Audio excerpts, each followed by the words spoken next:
Right, we already know Caitlin Clark showed up and put BTA, put the belt down on Natalie Nakase Golden State Valkyries. Tiffany Hayes was doing a little bit too much yapping, and it seems like some shots was fired from the Golden State Valkyries in the post game. Y'all should just take y'all medicine and try to do better next. Natalie Nakase, we got a couple things to play from her, and then Tiffany Hayes tried to downplay Caitlin Clark's performance. We got to get into it. Let's take a listen to what Natalie Nakase had to say first. The WNBA thought Caitlin Clark would arrive quietly, sell a few jerseys, and politely fit into the league's old hierarchy. Instead, she showed up like a tornado with a jump shot, and now the tension is impossible to hide. Tiffany Hayes and Natalie Nakase suddenly have fans wondering whether this is competition, frustration, or something much deeper brewing behind the scenes. Every comment, every reaction, and every awkward moment keeps fueling the fire. But are these critics actually exposing Caitlin Clark's biggest weakness or revealing how badly she's already changing the league? This may have been the night that Caitlin Clark put the league on notice. I've had enough of y'all's bullshit. I've had enough. You want to hack me? You want to foul me? Referees? Whoa. Got to be more careful. I mean, this was an ugly, ugly game. It was an ugly win. Before we move on, smash that like button and subscribe because you know you don't want to miss out on this one. Everybody expected Caitlin Clark to struggle against physicality eventually. That was supposed to be the story. The league's defenders were going to bump her, trap her, talk trash, crowd the logo, and finally humble the rookie superstar who arrived in the WNBA with the confidence of somebody who shoots from 40 feet like she is tossing laundry into a basket across the room. The Indiana Fever defeat the Valkyries for the first time after last season getting swept by them in a game that I really wanted the Indiana Fever to win. Caitlin Clark was back in the lineup, and this thing at one point turned into the Caitlin Clark versus Tiffany Hayes duel. And man, it was competitive. They were talking junk to each other.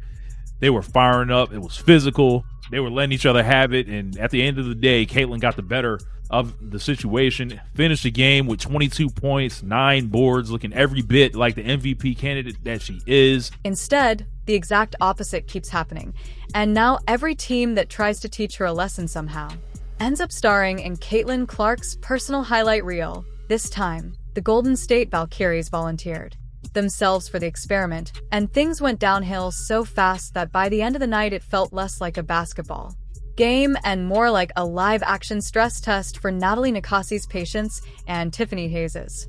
So that was a lot of fun.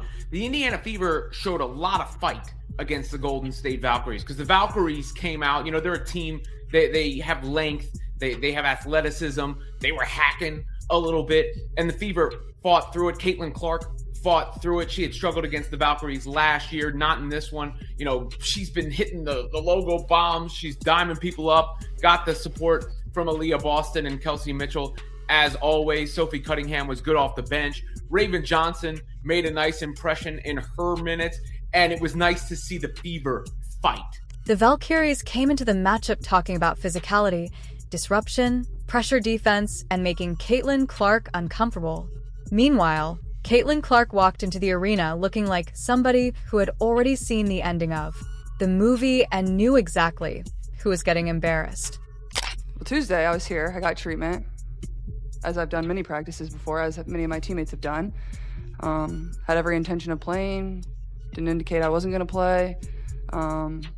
Approached Wednesday, if that was the day of our game, as I was 100% playing.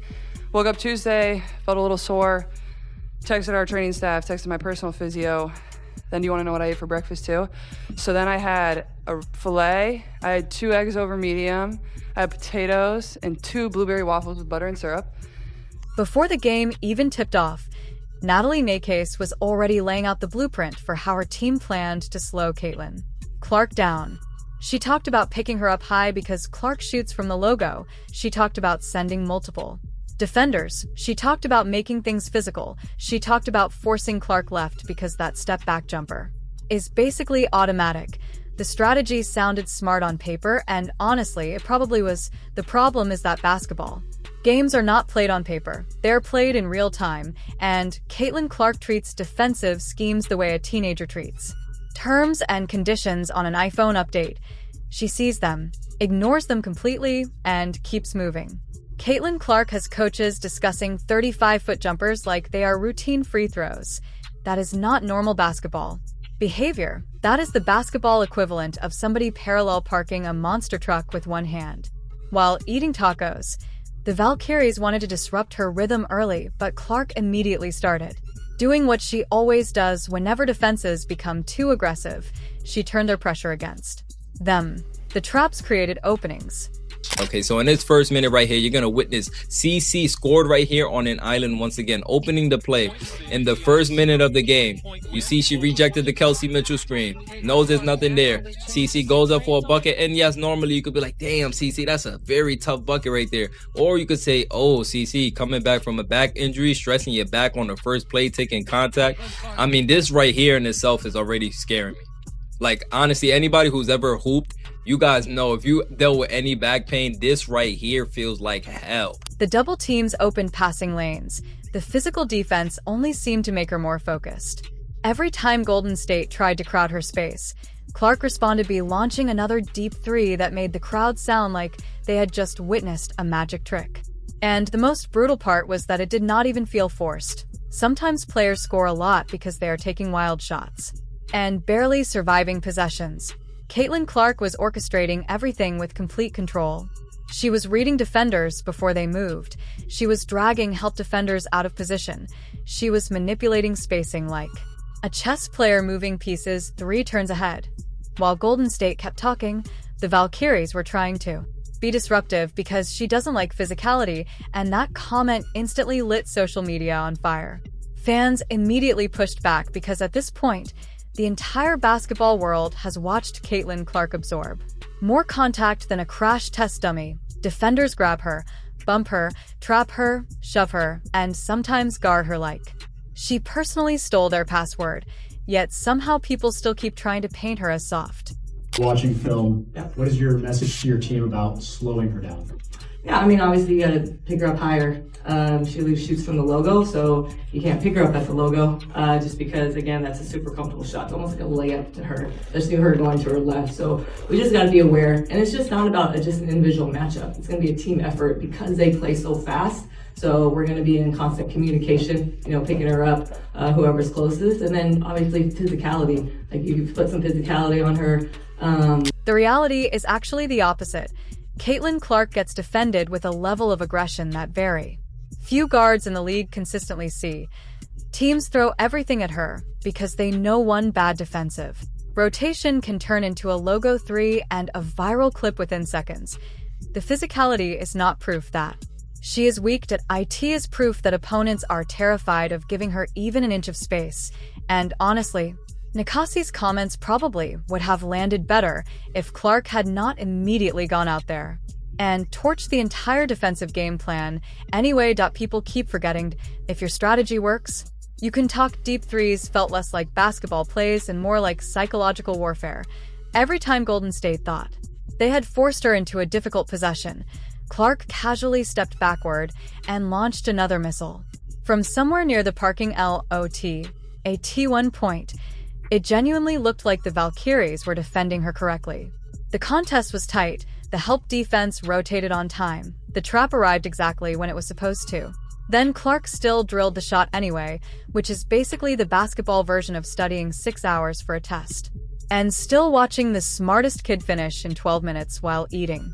You can kind of see why Caitlin Clark has been getting her back readjusted in previous games, because there's no game plan out there to relieve the pressure, or for as much as her coach talks about it, I would love to see it be put into action. My criticism on Stephanie White is more so on her philosophy of the game than anything else, right? And yes, she said some nasty things and did nasty things, but my biggest gripe with her is the philosophy, because I genuinely feel like if she rolls out a good product of basketball out there with Caitlin Clark's system, then a lot of the criticism from her, or surrounding her, will die down. But I don't think she understands that. But let's move. Tiffany Hayes also tried to downplay Clark's performance after the game, saying the Valkyries simply needed to clean up the little things and focus on themselves. Now, technically, that is a reasonable athlete. Answer: players say variations of that all the time, but fans immediately rolled their eyes because there is no little adjustment for somebody casually pulling up from distances, usually reserved for emergency exits. You cannot just tighten a few defensive screws and magically stop a player who bends the geometry of the court. Real issue Caitlin Clark creates for defenses. She stretches the floor so dramatically that normal basketball spacing stops making sense. The moment she crosses half court, defenders panic, coaches panic, entire defensive systems panic. Suddenly everybody Estate repeatedly hunted her in isolation situations, trying to wear her down and expose weaknesses. Clark admitted afterward that they were targeting her, but Indiana responded by forcing contested shots and shutting things down late. That matters because one of the oldest lazy narratives around elite offensive guards is that they cannot defend. Clark was out there battling through physical possessions while still carrying the offensive load. That balance is what operates great players from viral highlights. In crunch time, it was funny. I guess they thought that was real or something, so they were allowing her to like go ISO on Caitlin while she had 5 fouls, and she was like throwing up running off balance hook shots off the glass, and I was like, there's no way you couldn't get a better shot than that.